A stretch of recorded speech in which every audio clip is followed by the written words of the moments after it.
ülke değiştirdin babanın işinden dolayı. Peki bu hiç böyle bir köksüzlük hissi yaratıyor mu ya da bir yere ait olamama ya da ait olduğunu düşündüğün bir yer var mı mesela? Ben herhalde üniversiteden itibaren ben nereye aitim sorusu hayatımda çok daha merkez bir yere gelmeye başladı. Devasa muz ağaçları, papağanlar, maymunlar. Çocukluğumu düşününce gerçekten yani hayal gibiydi.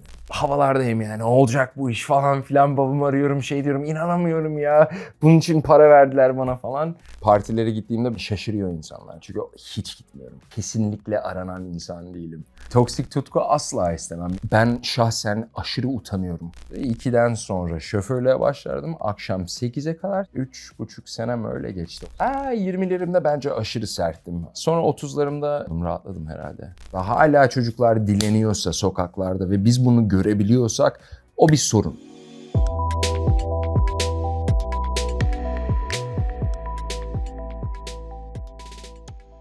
Hoş geldin Kerem. Hoş bulduk Pınar. İyi ki geldin. İyi ki geldim, çok sağ ol. Ben bugün senin biraz hayatını, biraz hayata dair düşüncelerini, genel bir konuşma yapmak istiyorum seninle burada. Hadi bakalım. Dünyaya geldin, belli bir aileye doğdun. Geldim. Aslında ilk olarak aile bağlarından. Yani ablanla mesela Melis'e düşkün olduğunu biliyorum. Çok. Yakın aile bağlarınız olduğunu biliyorum. Yani nasıl bir evde dünyaya geldin? Bir onu dinlemek istiyorum. Ya şöyle, yani çok yakın bir aileyiz ama o da biraz şeyden sebepti. Yani habire hayatımız boyunca yani ülkeden ülkeye gezmek zorunda kaldık. O yüzden ne zaman yaşamımıza bir reset tuşuna bastığımızda tek o constant yani stabil olan şey dördümüzdük. O yüzden ailecek çok yakındık ve ilgili bir aileydi. Yani annem, babam, ablam yani hepsi yani birbirimizle çok ilgileniyorduk, çok şey yapıyorduk. Ve dediğin gibi yani ablam benim için yani ilk arkadaşımdı. Ve hala da en yakın arkadaşlarımdan biri. O yüzden şanslıydım. Peki düşününce o zaman hatırladığın ilk anın ne? Ya şöyle yani çocukluğumla alakalı Endonezya'yı çok böyle ilk anılarım herhalde oradandı. Yani 3-4 yaşlarım. Jakarta'daydık. Ondan önce Medan'daydım ama tabii hatırlamıyorum ama Endonezya'nın böyle hele o dönemler yani erken yani 90-91'ler değişikti. Şu anki Endonezya asla değildi. Daha bakir bir yerdi. Maymunlar evimizde, bahçede. Yani öyle bir çocuklukta yani ilk anılarım biraz daha şeydi yani dünyanın o hani mucizevi bir tarafı var ya doğası. Yani onunla çok birebirdim. Çok büyük şans aslında. Ben evet. Endonezya'ya çok yakın zamanda gittim. Eskiden görme şansım olmadı. Ama şimdi de büyüleniyorsun ki o Tabii. zamanı düşünemiyorum. Çünkü bayağı şimdi değişti diyorlar aslında. Çok. Peki çocukluk yıllarını bir kelimeyle özetleyecek olsan o hisleri ne derdin? Birkaç kelimeyle ya da. Yani çocukluğumu düşününce gerçekten yani hayal gibiydi. Yani dediğim gibi yani devasa muz ağaçları, papağanlar, maymunlar. Yani bence bir çocuk için gerçekten okey diyorsun yani hayat böyle bir şey. Ondan sonra tabii bir şehre taşınıyorsun ve yani ben onu hatırlıyorum. Endonezya'dan Ankara'ya taşınmıştık ve bir yıl orada kalmak zorunda kaldım. Bayağı bir ve değişik. Yani büyük bir değişiklik. Evet. Yani orada her yere çıplak ayak gidiyorsun, yapıyorsun ablamla işte yani farklı hayvanlar, yılanlar bilmem neler. Ondan sonra Ankara çok farklı tabii. Şehir hayatı falan. Belki birçoğumuzun hayatı boyunca hiçbir zaman yaşamadığı bir şey. O toprağa öyle basmak, o canlılarla bir arada yaşamak çok büyük bir şans bence aslında da. Değişikti. Ya peki İskoçya'dan Endonezya'ya, işte Ankara'ya o kadar geniş bir yelpazede yaşadın ki birçok ülke değiştirdin babanın işinden dolayı. Peki bu hiç böyle bir köksüzlük hissi yaratıyor mu ya da bir yere ait olamama ya da ait olduğunu düşündüğün bir yer var mı mesela? Kesinlikle bence o tarz şeyler tabii yaş ilerledikçe ortaya çıkıyor ama ben herhalde üniversiteden itibaren o ben nereye aitim sorusu hayatımda çok daha merkez bir yere gelmeye başladı. Yani habire aklımdan geçen bir soru olmaya başladı. Çünkü oyuncu olmak istiyorum. Oyunculuk için işte deneme çekimleri o bu falan filan ama yani diyorsun yani işte profesyonel anlamda dünyada işte adın ne? Kerem ne? Ve tamamen İngilizce konuşuyorsun. İşte Türk'üm diyorsun. Türk müsün diyorsun. Türkiye'de ne yaptın? Hiçbir şey yapmadım. Türkiye'de yaşadım mı? Yaşamadım. O zaman nasıl Türksün? Yani şimdi bununla karşılaşınca şey diyorsun harbiden ondan sonra tek o zaman Türklüğüm Kerem mi oluyor diyorsun. Yani bu isim mi? Sonra ajanslar falan filan herkesin önerisi ismini değiştir. Yani şey diyorsun yani Türk'üm yani anladın mı? O yüzden bence o konuda şu ya ailem, annem, babam yani bize hep Türk olduğumuzu yani hiçbir zaman başka bir kültüre asimile olmadık. Yani biz Türk'üz. Türkçe konuşuyorduk, Türk yemekleri yiyorduk, maçlar izliyordum babam. Yani anlatabiliyor muyum? Ki bence çoğu Türkiye dışında yaşayan yabancılarda da aslında biraz bu milliyetçilik var. Yani görüyorum ama evet yani günün sonunda şu oluyor. Peki hiç yaşadın mı? Yani onun yani şimdi o zaman ne oluyor? Yani deneyimlemek de o kimliğin de çok önemli bir parçası ya. O yüzden yani Los Angeles'ta onu çok sorguladım. Yani Türk'üm diyorum bunca yıl. Hadi insanlar ismimi değiştirmemi istiyor. Ona da karşı çıkıyorum ama yani harbiden Türkiye'de hiç yaşamadım. O yüzden Türkiye nedir? Neyi temsil etmeye çalışıyorumu? Yani evet ailemden gördüğüm kadarıyla ama yani buraya bir gelip burayı yaşamak, anlamak, görmek şeyi biliyordum. Yani eğer ki bunu böyle sırtımda taşıyacaksam o zaman evet biraz anlamak, görmek ve yaşamak lazım. Bir de hani bir arada kalmışlık da her zaman oluyor. Çünkü Türkiye'ye geldiğinde de tam Türk değilsin oluyor Türkiye'ye çünkü. geldiğinde Amerikalısın direkt. Amerika yani ki zaten kariyerin başladığında da aksanımdan dolayı, ondan dolayı, bundan dolayı Amerikalı oldum birden. Evet. Yani şey diyorsun ya yani orada yani anlatabiliyor muyum? Baya bir şey karmaşası ama ya bilmiyorum ya yani Peki hangisine daha yakın hissediyorsun şu an mesela düşündüğünde? şu an Kültürel olarak. ya şöyle tabii büyüdüğün yerlerden aldığın şeyler elbette oluyor ve o benim kimliğimi yani yaratmış oluyor. Ama yani şimdi düşündüğümde İstanbul benim hayatımda yaşamış olduğum en uzun şehir oldu. Yani 13. seneme girdim. Daha önce hayatımda hiç 5 seneden fazla hiçbir yerde yaşamamıştım. O yüzden burası çok yakın artık. Ama tabii bazı şeyler var şey diyorsun. Hiçbir zaman tam da hani Yani şeyi diyorsun yani bir trafiğe uyabilsek anlatabiliyor muyum? Gibi şeyler. ya o bence zaten bu arada yurt dışında yaşamış insanların en çok zorlandığı şeyler o kurallara uymama. Hani o çünkü mesela Avrupa'da, Amerika'da o kurallara aşırı bağlılık vardır Ama ya. maalesef ne oluyor sonra oraya gidince de sen de kuralları çiğnemeye başlıyorsun. Çünkü diyorsun alışıyorsun. Çünkü pratik yani. Pratiz. Hani orada böyle herkes sırada bekliyor, görüyorsun. Ha işte bir Şey yerden diyorsun, sonra evet. ya o şey yani Amerika'da şey vardır ya stop sign ve orada gerçekten durursun. Ve kimse yoksa da durursun. Kimse Gece yoksa yarısıysa da durursun. aynen öyle. Evet. Bak Texas'tayım gecenin 2'si böyle bayağı durdum. Şey diyorum yani harbiden niye duruyorum? Ondan sonra şey dedim boşver. Zaten Türkleşmişsin o zaman. Evet, Bunu diyorsan sonra şey artık dedim, bu noktada aynen, artık aynen. Türkleşmişsin demek. Peki çocukluk dönemi için de arkadaşlar çok önemlidir aslında. Sen çocukluğunu çok dolaşarak geçirdin dedik zaten. Hani ilk arkadaşlıklar önemlidir. Kendi kimliğimizi belirlemede çok önemli Tabii. bir yeri vardır. Mesela bu sende sonraki hayatını gözlemlediğinde arkadaşlık ilişkisi olsun, aşk ilişkisi, romantik ilişkiler olsun. Hiç böyle bir bağlanma korkusu ya da işte bağlanma problemi ya da işte kaybetme korkusu gibi bir durum yarattı mı? Yani bir durum yarattı ama korkudan ziyade bence bağlanamama veya bir şeyi sürdürememe arkadaşlıkta da olsun. Yani ben bazen hiç cevap yani geri dönmem ya da 4 ay sonra Ben. birini ararım. Okey o zaman sorun değilmiş Evet. normal. O tarz şeylerde ya da kopmam çok kolay. Yani bağların belki yıllar içinde kopacağını zaten bilerek oluşmuş bağlar olduğu için ya da fark etmeden belki hayal kırıklıkları yaşaya çocukluğunda belki de daha uzak durmaya başladın böyle şeylerden ve daha çabuk switch off ediyorsun gibi yani aslında. Yani daha kolay switch off etmem çok yani evet yani çünkü yani ister istemez adapte olmaya da alışıyor insan.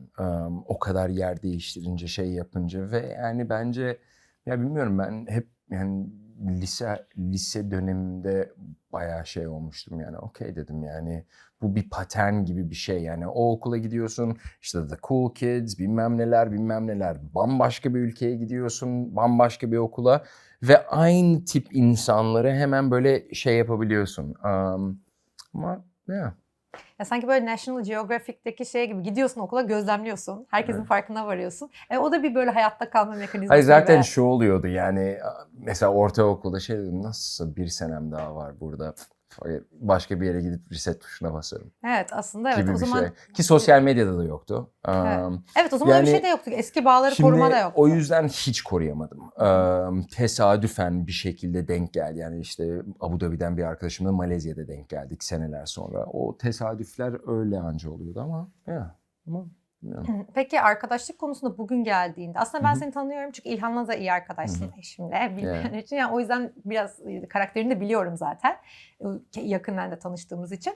Ama mesela arkadaşlık konusunda partilerin aranan ismi o sosyal insan mı dersin? Çok komik oldu böyle sonra. Hayır. Yoksa daha içine kapanık ve daha az insan ve öz insan gibi bir durum Yani mu var? bence partilere gittiğimde böyle insan yani şaşırıyor insanlar. Çünkü hiç gitmiyorum. Hiç o insan değilim. Kesinlikle aranan insan değilim. Ya aslında biraz şu var bence. Böyle çok göz önünde meslek yapan insanlar, işte oyuncular, işte sahne sanatları, tiyatro gibi daha içine kapanık insanlar oluyor. Sanki bütün o enerjiyi orada kullanıyorlar ve geri kalan hayatlarında daha içine kapanık hayatlar sürüyorlar gibi geliyor. Ya herhalde ama yani bilmiyorum. Ya da ünün de getirdiği bir şey belki. Mesela ünle baş etmek zor mu? Yani sokağa çıktığın zaman eminim burada aşağı indiğin zaman insanlar gelecek mesela. İşte fotoğraf çektirmek isteyecekler. Hiç oluyor mu bir gün? Ya bugün olmasa böyle ya bugün görünmez olsam dediğin oluyor mu mesela? Yani şey diyemem böyle. Ya tabii ki insan istiyor böyle rahat rahat böyle işlerimi halledeyim, AVM'ye gideyim, anneannemle yürüyüşe çıkayım ya da neyse. İstiyorsun ama hiç o böyle o noktaya gelmedi benim için böyle. Yani o noktaya çünkü dengeyi kuruyorum bir şekilde. Evimden çok çıkmıyorum ya da özelimi gerçekten özel tutmak benim. Yani tabii bu biraz deneyimle de oluyor.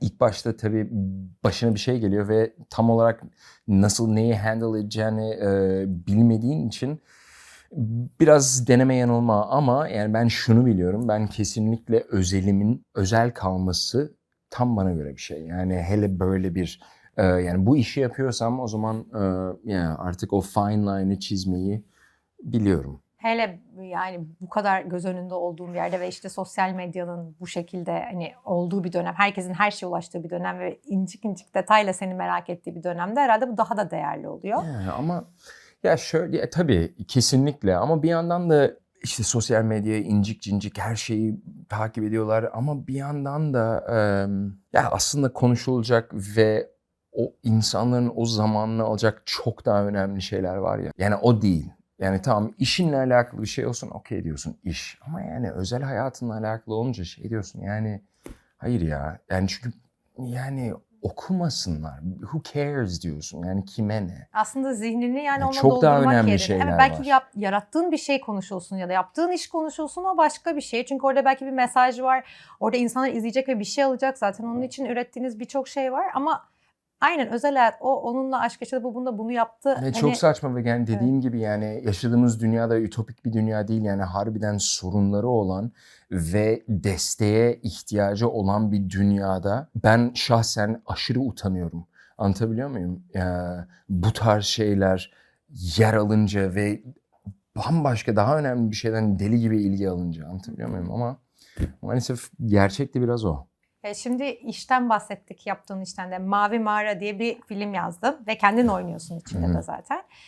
Orada da böyle yoğun bir aşk ve hani bir kayıp yaşanıyor aşka dair. Peki bu projelerinde özel hayat demişken diye girermişim. Yani bu projelerinde hiç ilham aldığın oluyor mu kendi hayatından yaşadığın bir aşktan geçmiş bir ilişkinden ilham alıp bazı duyguları yansıttığın oluyor mu mesela? Şöyle Var mı ilham kaynağın söyle Kerem? Yo elbette vardır yani şöyle son 2,5 senedir çok yoğun bir şekilde yazmaya başladım. Ve orada hem biraz terapi gibi geldiğini fark ettim ama kesinlikle işte bugüne kadar 3 proje yazdık ki Osman Kaya ile birlikte yazıyorum.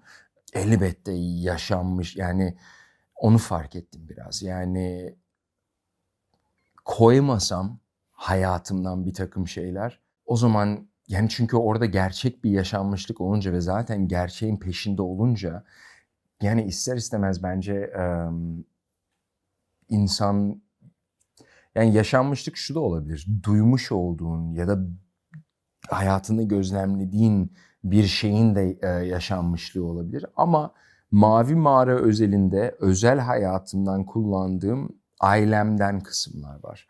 Aşk, no, öyle bir şey yok. Yok. Çünkü toksik, neyse, çok polemiğe gireceğim o yüzden hiç şey Aşk demem. toksik midir sence?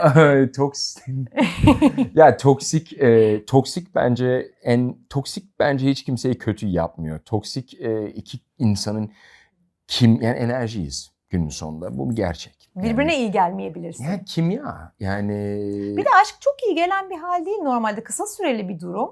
Ve hakikaten bir delilik hali. Biraz obsesif kompulsif bir tarafı da var. olabilir eğer o senin aşk tanımınsa. Çünkü bence o da farklı ya.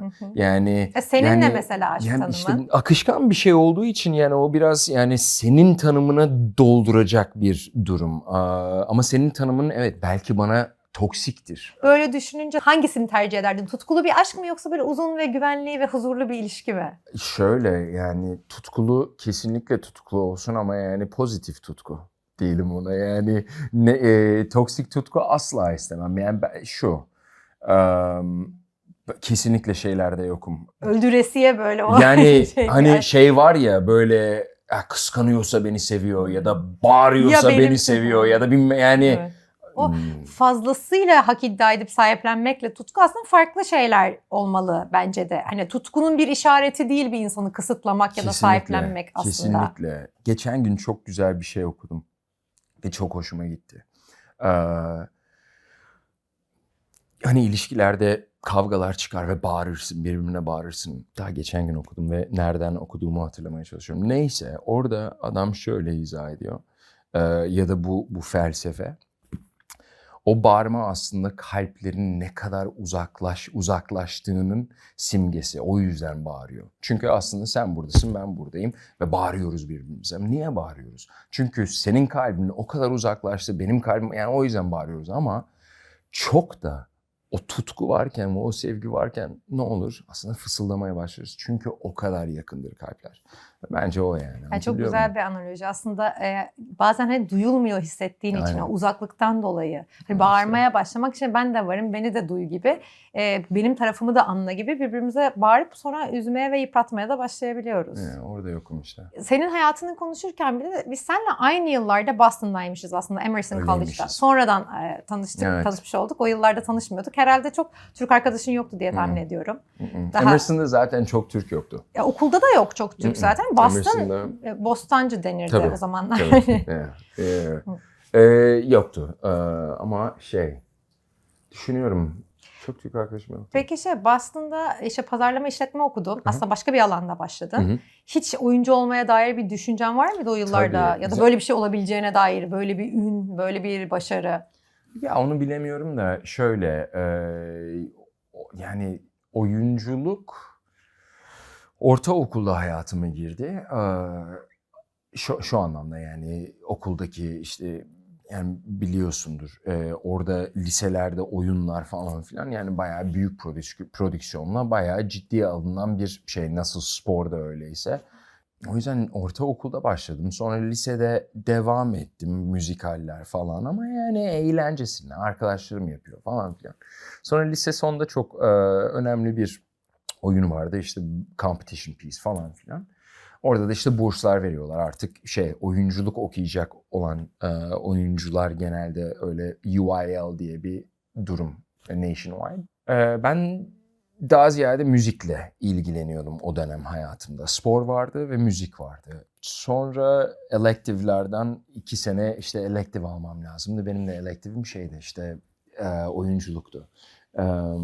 Orada da hocam Miss Curzon bana dedi, gel bu oyunu yap, gerçekten tam falan filan. Yani çok düşünmüyorum, çok işte müzik falan bandimiz vardı, işte we're gonna play in bars kafası. İşte sıkıntı bu bak, bunu yapınca insanlar sinirleniyor.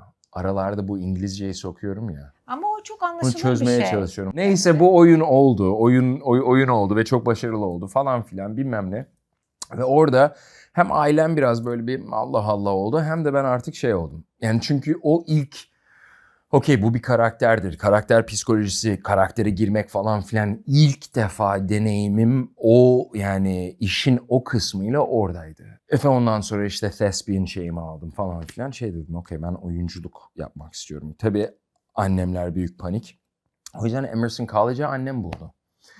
Yani çünkü ben şey dedim okey yani ben oyunculuk yapacağım ve Emerson'ın hem pazarlama bölümü çok kuvvetliydi ama Çok hem iyi aynen aslında, evet, hem marketing için. o oyunculuk ve zaten yani başka bir şey de yok yani. It's just an acting film school and it's got marketing ve şey gene yaptım.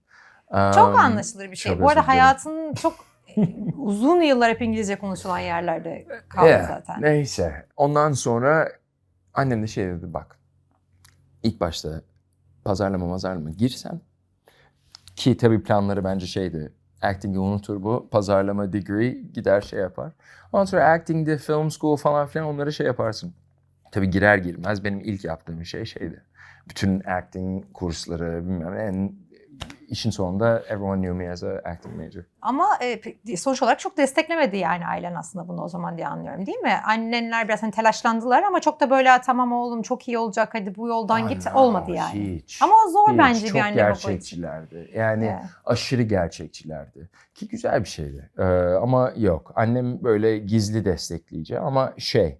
Yani olay üniversiteden sonra okey ben bunu yapacağıma girince orada biraz büyük bir panik oluştu. Hani yap ama hobi olarak yap gibi bir şey Tabii, var herhalde. yani. Peki sen hiç içinde hani şey miydi? Ben çok seviyorum o yüzden deneyeceğim mi, yoksa ben bu yolda başarılı olacağımı biliyorum gibi bir inanç var mıydı? Şimdi bu manifesting konuşuluyor ya, Ya sürekli. Hani tabii. ben yaparım diyor muydun mesela? Diyordum. Yani bence ona da biraz böyle yani herhangi bir konuda anlatabiliyor muyum? Sen de şu an buradaysan bunu yapıyorsan yani elbette içinde bir his vardı ve şey diyordu ben bunu yaparım.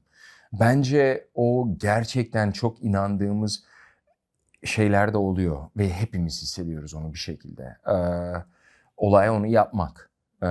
Ki işte hayatın sunduğu fırsatlar veya yani şanslıysan onları daha rahat yapabiliyorsun ya da daha zor yapabiliyorsun. Ben yapmak istedim ve şey evet yani bence babam hiç mutlu değildi. Hiç Tahmin mutlu ediyorum değildi. çünkü bu alanda başarılı olmak çok zor yani. Çok zor. Piyango vurması gibi Ya bir şey. O tabii kadar yani zor gibi aslında. yani işte görüyoruz yani hele Los Angeles'ta yani ki burada da keza öyle inanılmaz yetenekli insanlar var ve Evet, mesela zor. Los Angeles'ta garsonluk yapan insanların çoğu aslında oraya işte şey hayaliyle, oyunculuk hayaliyle gelmiş Tabii. olur. O sırada hayatını çevirmeye çalışan çok insan olur. Hayır yani herkes öyle bir de Los Evet. Angeles'ta. Yani Los Angeles'ın o yüzden havası çok ilginç bir havadır. Şey anlamında yani aslında etrafın başarıyı bekleyen başarısızlıkla kafalarında senelerini geçirmiş olan insanlar ve zor ve hala o bekleme. Yani onunla birlikte yaşamak o bayağı zor bir şey. Evet, yok, benim de çocukluğum Los Angeles'ta geçti ve o şey yani benim için en büyük zevkti, işte babamla biz de böyle o dönem çıkan sinemalara giderdik Evet. ve orada öyle bir şey var ya, Los Angeles'ta havada o var ya, o oyunculuğa dair işte herkes bir gün onu çok iyi başaracağını bekliyor gibi bir hava var aslında. Evet. Yani çok güzel bir yer ama aynı zamanda içinde bir üzücü bir tarafı da var bence. Tabii O ki. bir toksik üzücü bir tarafı var. Kesinlikle çok. Peki oyunculuk senin için bir tutku olarak başladı. Hı hı. İşte yapabiliyorsun, çok hoşuna gitti, bu alanda ilerlemek istedin. Başka tutkuların var mı hayatta? Var şu an şey. Şöyle işte bundan seneler önce ki hep hayalimdi yani liseden beri hayalimdi işte yapım tarafına girmek, filmcilik. Ama şimdi herhalde şeyi fark ediyorum işte Kemal Çömelek'le o 8 yıldır ortağım işte şirketi kurduk. Yani o kısım büyük bir tutku. Ama işte son 2,5 senedir yazmak. Ki o bambaşka bir şeydi. Yani bir şeyi yazıyor olmak, ondan sonra bir yerin kabul ediyor olması, ondan sonra böyle setini görmen ve yazmış olduğun bir odada hayal ettiğin şeyleri arkadaşınla ya acaba şunu mu dese bunu mu dese tartışmasını yani gerçekleşmesini görmek çok acayip bir şey. O yüzden yani herhalde yani filmcilik yani filmmaking yani çok aşık olduğum bir durum. O yüzden yani tutkum o ya. Ama başka tutkularım ne dersen Lego yapmayı gerçekten tutkuyla yapıyorum. Ki biliyorsun zaten yani. Ama başka... En son neyi tamamladın? En son Eyfel. Eyfel'i. Aa, Kim? güzel. Ya. Zorlu bir de yani. Eyfel şu an en fazla parçası olan galiba. Neyse. Başka öyle yani kişisel gelişim her zaman benim için önemli. Yani Öyle. sonuç olarak aslında anlattığın şeylerden duyduğum bir şeyi sıfırda yaratmak gibi. Yani Lego'da da bu var zaten ama Lego'da en azından belirlenmiş bir şey yapıyorsun. Aslında sen bir hayal kuruyorsun ve onun hayata geldiğini görmek çok ayrı bir şey gerçekten. Yani olağanüstü bir şey. Gerçekten çok çok acayip. Peki bu tutkularınla ilgili hayatta aldığın en cesur karar ne sence? Bence oyuncu olmak. Direkt. Bir de Los Angeles'ta bunu yani okey deyip Los Angeles'ta yani Çok büyük bir kumar aslında gibi yani. kesinlikle. Peki bunun için vazgeçmen gereken şeyler oldu mu hayatta? Tabii oluyor yani mesela ben yani 4,5 senem hep şeyle geçti. Çok şeyden feragat ediyorsun. Zaten bir şekilde hayatta kalabilmek için yani oyunculuktan başka her şeyi yapıyorsun. İşte benim bunu çok anlatmışımdır. Yani benim bir dönemim yani şoförlük şöyleydi schedule'um.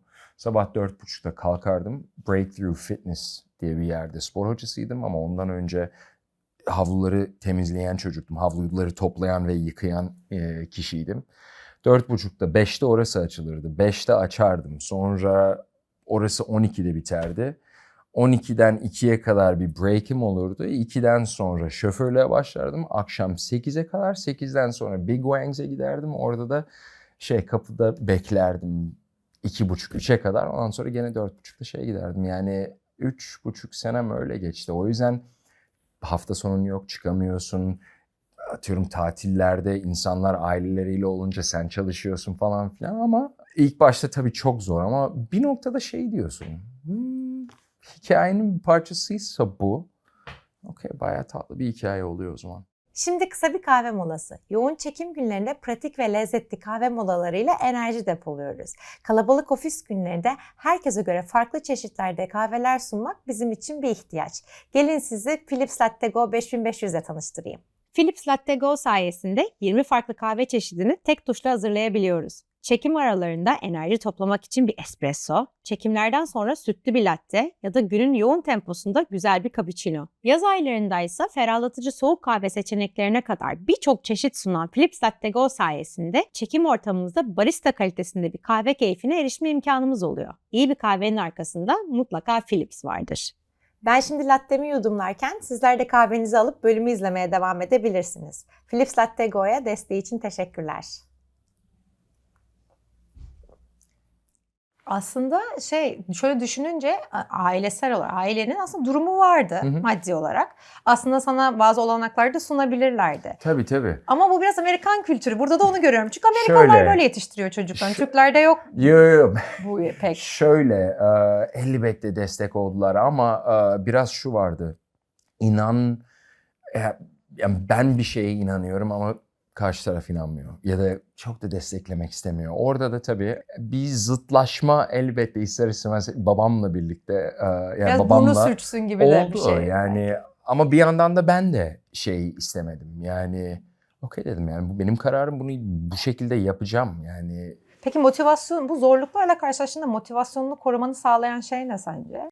İnanmak, yani başka çok bir şeyin yok. Yani inanmak, bir de yani hatırlıyorum en sonunda babamın da okey tamam yani ne bok yiyorsan ye dediği. Bir gün bir kafede oturuyoruz baş başa ve hep böyle şeylerimiz vardı çocukluğumdan beri, baş başa babamla dertleşmek, yapmak. Ama tabii yani artık hayatım başka bir seviyesindeyim. Üniversite bitiyor. Oyunculuk falan. Ben dedim yani benim gördüğüm, günün sonunda hepimiz şunu biliyoruz. Okey, öleceğiz. O yüzden nasıl yaşadığınla alakalı ya durum. Yani çünkü günün sonunda hikayenin sonucu aynıysa, öleceksek o zaman ne kadar para kazandığın, ne yaptığın bilmem ne, bir noktadan sonra çok bir önemi yok. Tam hayatı güzel yaşarsın, yaparsın ama yani içinde de hep bir keşkeyle yaşayacaksan o zaman yani ne kadar paran da olsa o mutluluğu getirir mi emin değilim. O yüzden yani şu riske okeyim. Belki hiçbir zaman rahat bir hayatım olmayabilir ama istediğim şeyin peşinden gidersem Peki hiç keşken kaldı mı hayatta böyle demişken? Var mı keşke bunu böyle yapsaydım ya da bir pişmanlık belki keşke bunu böyle yapmasaydım gibi? herhalde vardır ya. Ama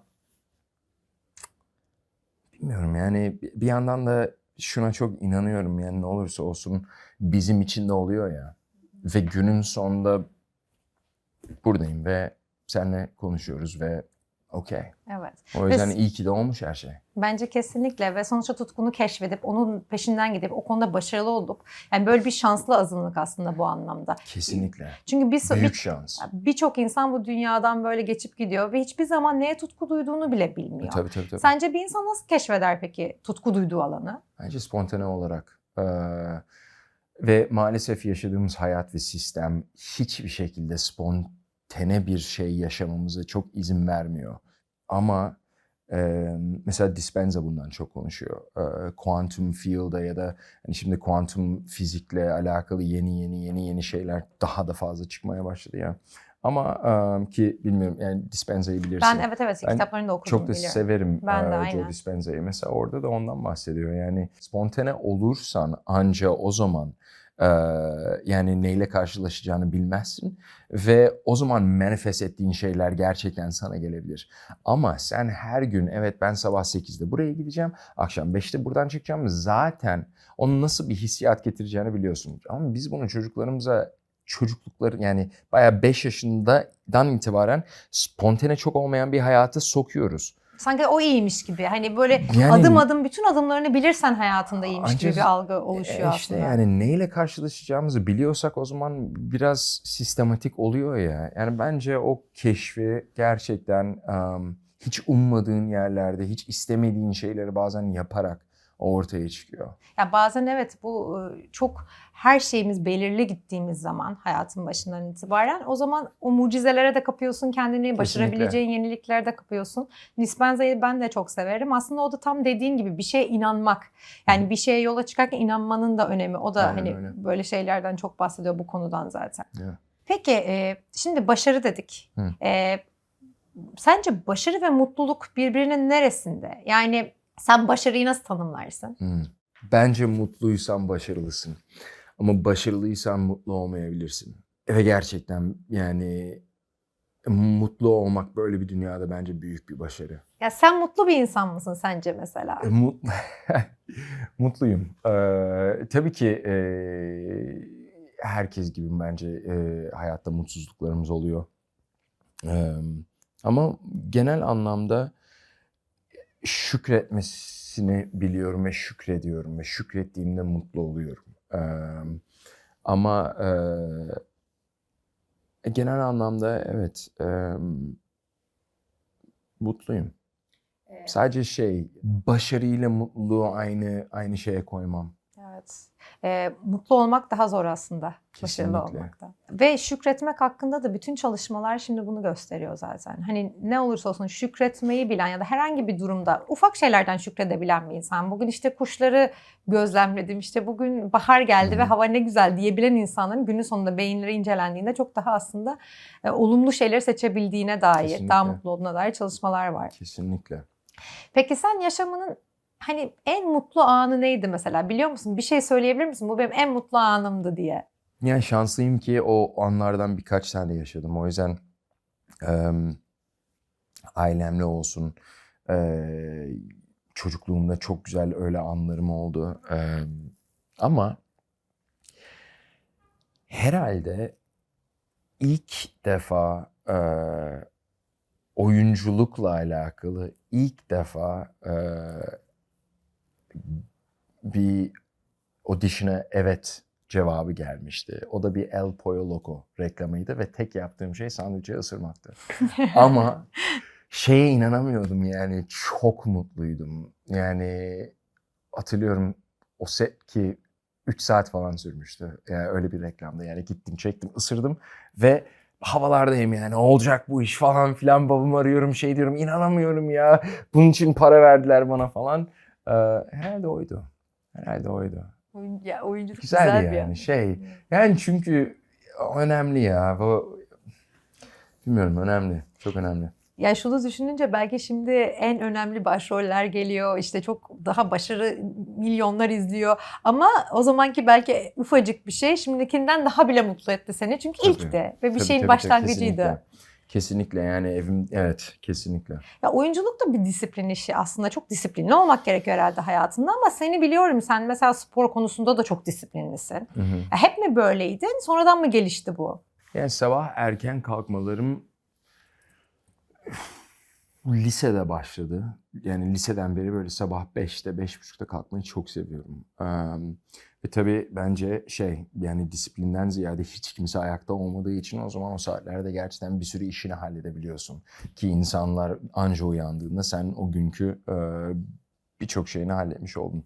Ama şöyle bazen salıyorsun ama bazen yani salmaman gerektiği zamanlar evet okey diyorsun tamam. Yani ama spor çok başka bir şey benim için. Spor biraz daha beni daha yani fizikselden ziyade mental açıdan beni çok tatmin eden bir şey. Ve gerçekten Mutlu ediyor yani. ya mutlu ediyor ama aynı zamanda sporda yani bu yüzden bence spor güzel. Tabii yani çok profesyonel spor şeylerine girmeyeceğim ama herkes eşit. Anlatabiliyor muyum? Yani tek kendinle şeysin. Kendinle yarışıyor gibisin That's it. aslında Yani orada. başka bir şey değil. O yüzden yani gelişim açısından benim için çok önemli bir yerde spor. Geldiğin yeri görüyorsun bir de. Ya O geldiğin yeri emekle. görüyorsun ve diyorsun yani ne olursa olsun hiçbir şey hızlı olmuyor ve hiçbir şey kolay olmuyor. Ve bunu yani sporun yani bana verdiği en güzel ders o.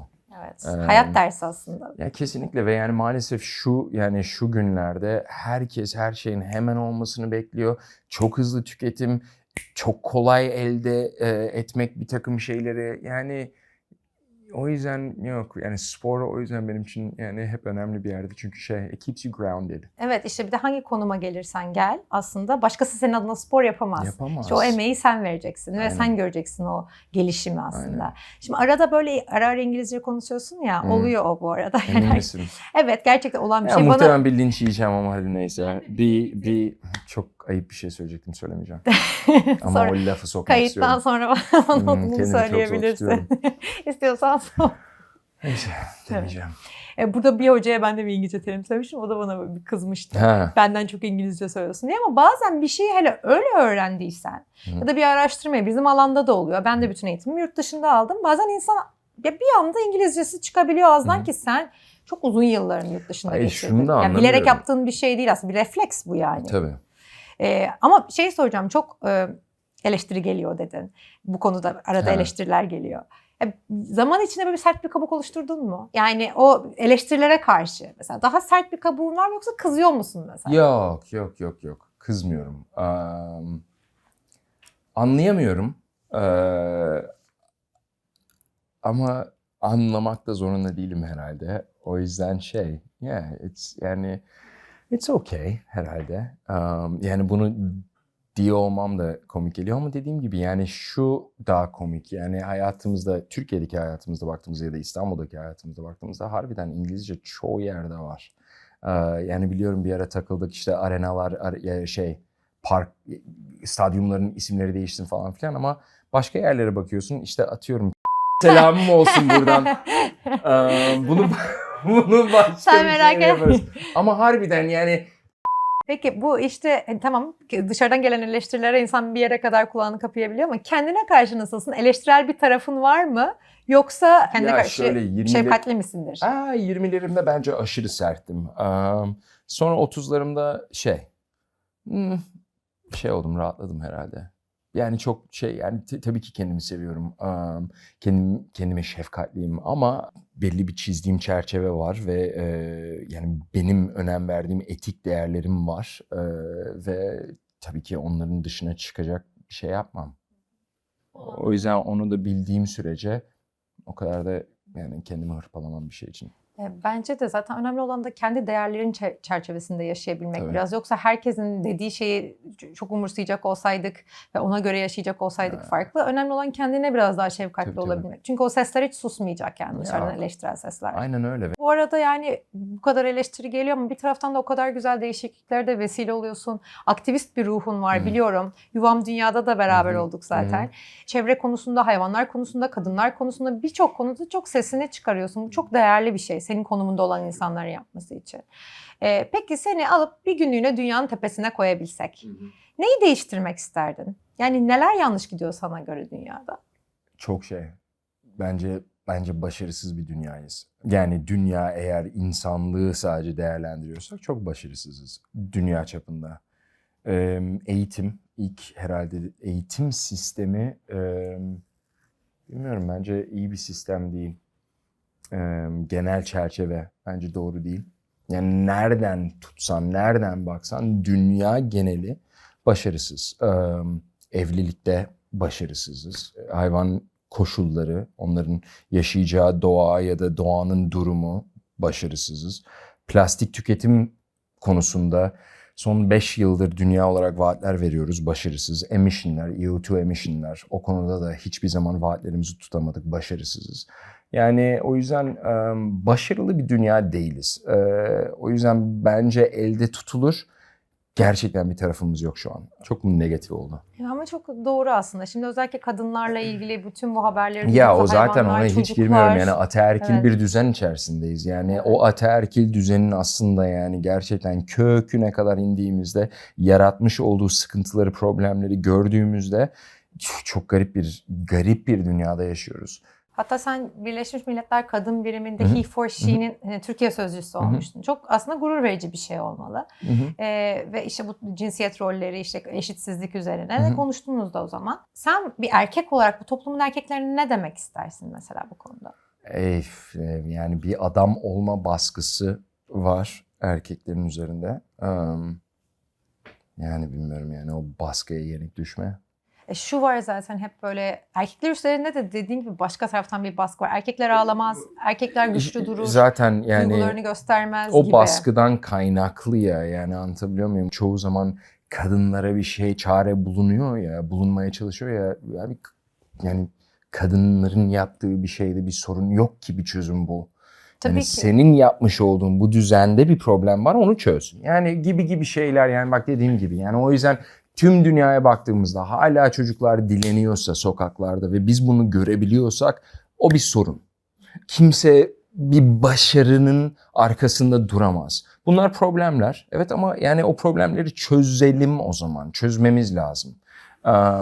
Bunlar önemli şeyler. Kesinlikle yani dünyaya hakikaten değişmesi gereken çok büyük şeyler var. Bunun içinde aslında erkeklere de bayağı bir şey düşüyor. Annelere de düşüyor, erkekleri yetiştiren. Hani erkektir oğlum yapar demekten ziyade aslında o eşitliği öğretmek, işte kadına değer vermeyi öğretmek, dünyaya, canlıya, her şeye değer vermeyi öğretmek. Yani eğitim, gene o eğitim yani ataerkil nedir?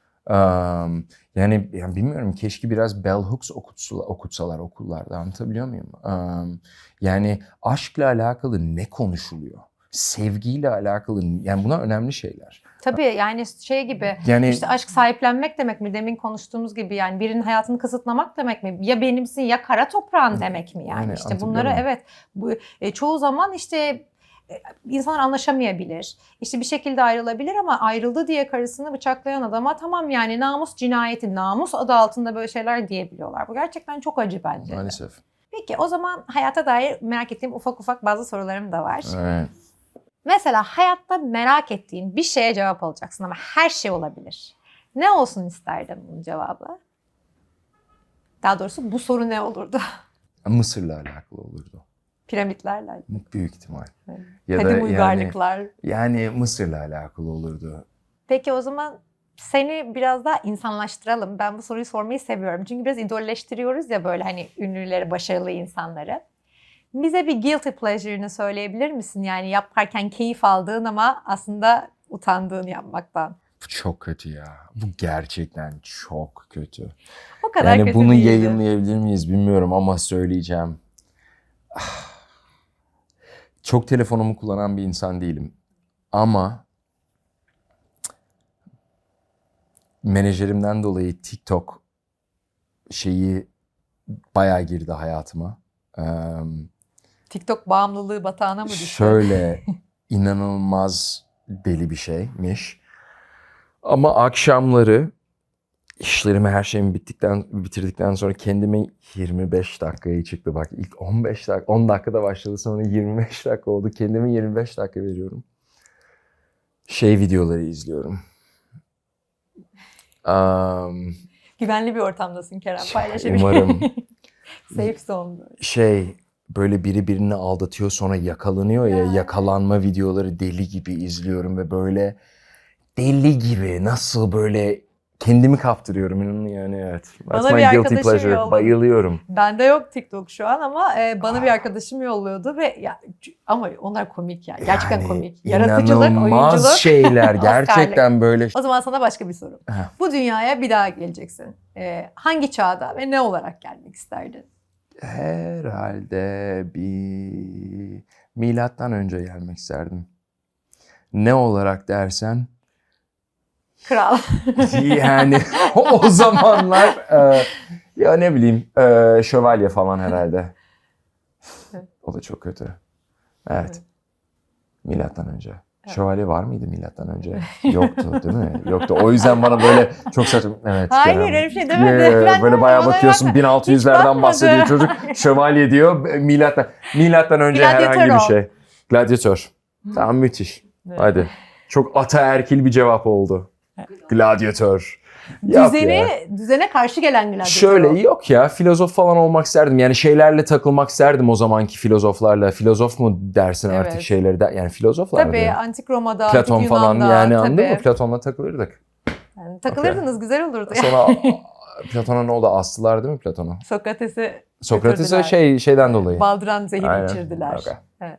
Yani evet, Sokrates'in arkadaşı olsan onun zehir Ya da verdiler. Michelangelo'nun bir şey, o da milattan önce değil mi? Evet, yani- Wow. Hayır, değiştirdin şu Allah'tan an. Celal Hoca şu an burada değil de rezil oldum Bizi- 2 kez, tamam. Biz ona full rezil olduk. Biz nelere Okay. olduk, boş ver onu da zaten. Peki, bir süper gücün olacak. Hı. Hangi süper güce sahip olmak isterdin? Ya ben direkt olurdum ya, Wolverine olurdum. Wolverine'i biliyor musun? Bilmez Hani- miyim? Okay, tamam. Hugh Jackman. Aynen. Yani Hugh Jackman Olmak- yani Hugh Jackman diye ama evet. Hugh Jackman dedim. Evet, Hayır, Hugh tamam. Jackman. Marvel'den düşünürsek Aynen, Wolverine olmak aynen. isterdim. Wolverine olmak isterdim ya. Evet. Evet. Çok güzel. Peki ne yapardın o güçle? Milleti mi tırmalardın? Yo, takılırdım yani, biri bana salça olursa direkt. Pençe atıp. Aynen, direkt çıkarırdım ama bayağı cool takılırdım herhalde. Seni arardık, Kerem bir pençe atacak Aynen, biri var direkt burada pençemi falan. çıkarırdım, yapardım. Peki ölümsüz olmak ister miydin? Evet ya. İsterdim. İsterdim yani. Zaten öyle bir dizi oldu bir ara değil mi? Yaşamayanlar. Yapma lütfen deme, bunu Girmeyeyim ya. keselim hemen. Tamam, kestik demedim. Demedim, okey. It's okay. Tamam. Yo, isterdim, çok isterdim. Yani anlıyorum, evet, sevdiklerin gidiyor falan filan ama ben yani meraklı bir insanım, o yüzden harbiden merak ederdim nereye doğru gidiyoruz. Ya, insan merak ediyordum. Bilimsel olarak, teknolojik olarak bu kadar gelişme varken 300 yıl sonra ne olacak mesela? Evet. Yani Evet. Korkunç. o merak insanı zaten hayatta tutuyor. Merak, neler olacağını görme isteğiyle herhalde ben de isterdim. Ben ya. isterdim ya. Yani ne yapalım? Peki o zaman bir hayatımız var. Ölümsüz değiliz. Tamam. Bir hayat sence nasıl yaşanmalı? Yaşadım diyebilmek için ne yapmalı yani? Özgürce. Yani özgürce. O kişi için o ne demekse o yani ki maalesef o fırsata çok sahip olan insan yok bu dünyada ama bence öyle yaşanmalı, özgürce. Kapanış yapacağım. Şu ötüşü durursa bak. Ha, ben de dedim, çok duygusal bir şey. Ağlarmışım şu an. Bayağı dedim, vay bunları yakaladım. Hayır, bir şey söyleyeceğim. Çok güzel bir cevaptı bu arada. Sağ ol. Kesinlikle çok güzel bir cevap. Çok iyi bu ya. Yes. Okay, sen iyi oyuncusun Pınar, tamam. Hayır, gerçekten Pınar'ı bir öyle. filmde göreceğiz Bir artık. şey söyleyeyim, gerçekten öyle. O yüzden çok güzel bir cevap. Çok sevdim. Bugün buraya geldiğin için çok teşekkür Ben ederim. çok teşekkür ederim. Gerçekten Gerçekten. harikaydı. Yani çok tebrik ederim. Hayırlı olsun. İnanılmaz ederim. olacak. Gerçekten çok sağ ol. Ben teşekkür ediyorum. Her zaman beklerim. Yes. Sağ ol. Bye bye.